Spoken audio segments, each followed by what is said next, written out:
Alors, j'ai une question à vous poser. Est-ce que vous savez vraiment ce que vous savez? Vous avez 4 heures.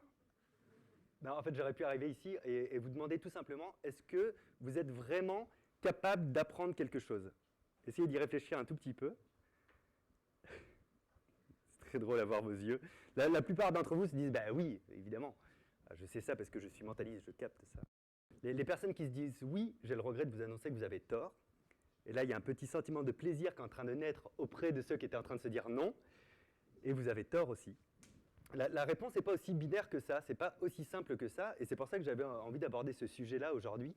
D'ailleurs, pour 2 raisons, parce que tout ce qui concerne la mémoire est en réalité passionnant, et la deuxième raison du choix du sujet que je vais développer, c'est que, comme j'ai choisi ça, je ne vais pas changer maintenant. Hein, c'est aussi simple que ça.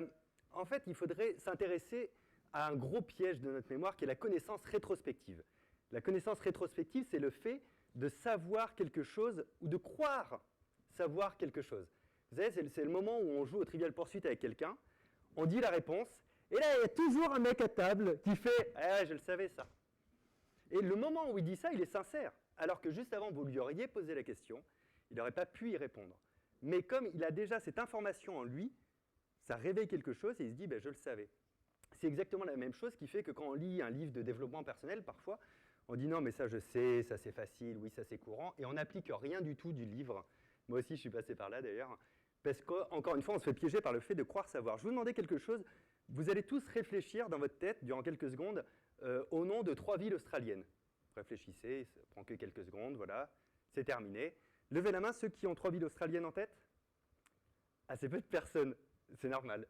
Et par contre, si je vous avais dit à l'inverse, alors Canberra, Sydney, Melbourne sont des villes australiennes, tout le monde aurait fait, bah oui, on le sait ça. En fait, il faut différencier la connaissance brute de la connaissance associée.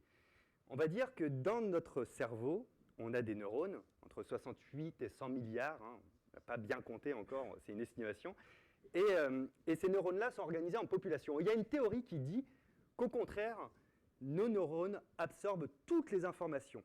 On n'a aucun problème à apprendre parce qu'on connaît déjà tout ce qu'on a vécu, on le retient de manière instantanée. Alors c'est une hypothèse, elle n'est pas validée par tout le monde, mais il y a des faits troublants qui corroborent cette hypothèse.